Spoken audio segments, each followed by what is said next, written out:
Selamat pagi. Nah, Jess, ini komen ini harus dijawab ya, supaya kamu bisa memahami. Saya akan menjawab, tapi waktu saya hanya 9 menit. Saya akan bermaksimal mungkin. Pak Jess, berapa konsentrasi daging ikan telur untuk tubuh manusia per harinya? Terima kasih, saya 16565, umur 57. Oh, bagus, Pak. Ini bagus banget.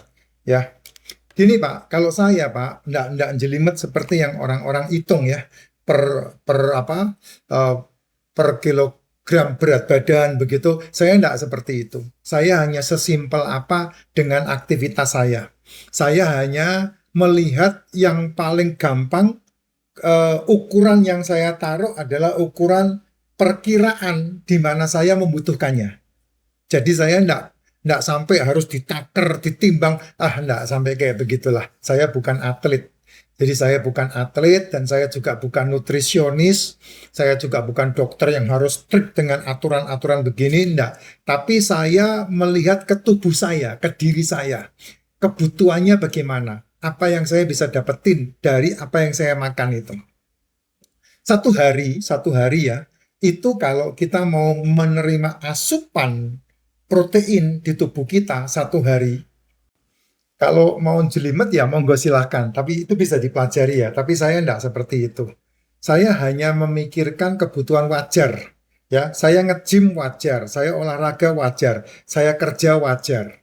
Jadi saya enggak membutuhkan hitung-hitungan yang sampai jelimet. Yang penting kamu bisa kong kali kong, ukur seperti apa yang kamu ukur. Satu hari itu kamu butuh kalori berapa, kamu butuh protein berapa. Tapi yang paling simpel adalah, ini yang paling simpel banget ya, paling simpel banget.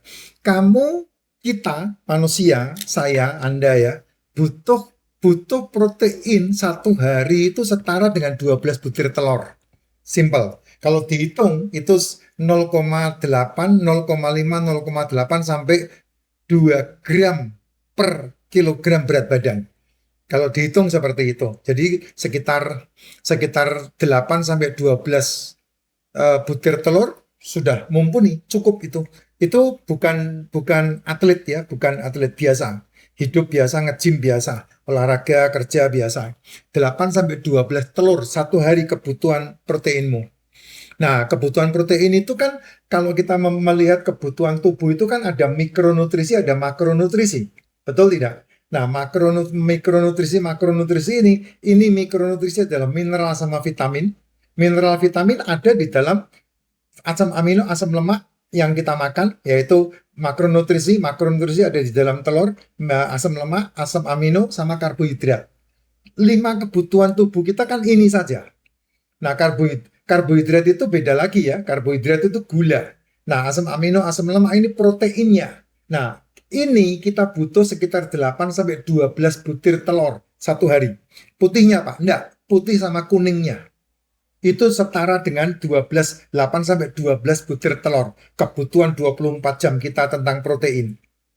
Mineral sama vitamin ini ada di dalam protein, tapi kamu juga harus tambahkan. Karena apa? Mineral itu banyak banget kebutuhan kita. Vitamin banyak banget kebutuhan kita. Dan ini gandeng geret, tidak bisa dipisah. Demikian juga dengan karbohidrat. Tetapi dari mineral, vitamin, asam amino, asam lemak, yang paling banyak kamu asupkan ini masalahnya. Apa itu? Ganjel perut, sampah, gula, karbo. Nah ini yang kamu sering asupkan terlalu banyak di dalam tubuhmu. Sehingga tanpa disadari 3 sampai 5 tahun kemudian kamu justru malah inflamasi. Kamu justru malah bermasalah. Nah yang di kambing hitam kan kolesterol. Kolesterol tidak salah Pak. Tidak ada kolesterol jahat dan kolesterol baik, tidak ada. Kolesterol is kolesterol, itu dibutuhkan oleh otakmu dan dibutuhkan oleh seluruh tubuhmu. Itu namanya kolesterol. Gitu, itu penting diketahui. Nah, kalau kalau kalau daging, tapi kalau kamu udah makan telur 8 sampai 12 biji, udah enggak perlu makan daging, enggak perlu makan ikan, Pak. Itu udah cukup untuk tubuh. Makanya di antara jam 1 sampai jam 6 sore, saya selalu suggest makan ikan, telur, daging, seafood. Itu milih, bukan semua-muanya dimakan, enggak penting. Kalau kamu makan semuanya ya 2 butir telur, sekian gram daging, 1 ekor ikan. terus kemudian satu porsi cumi, kan gitu. Tapi kan enggak perlu begitu, itu hitungannya. Kalau ikan itu setara dengan 7 sampai 8 ekor ikan gembung. Kalau ikan. Ya, kalau ikan. Kalau daging itu setara dengan 150 sampai 200 gram daging satu hari itu. Setara. Nah, terus kebutuhan mineralnya, kebutuhan vitaminnya, kebutuhan karbohidratnya. Nah, ini yang kamu seringkali lupa bahwa ikan yang dimasak, telur yang dimasak, daging yang dimasak, seafood yang dimasak, di dalamnya sudah memenuhi unsur karbo. Dari mana? Dari bumbu, dari masakan, dari campuran seasoning, dari campuran sayur yang didapatkannya gitu. Nah, itu sudah cukup. Makanya seringkali saya bilang ketika kamu masak ikan, masak telur, masak seafood, masak daging, kamu tidak perlu lagi menambahkan sayur sama buah.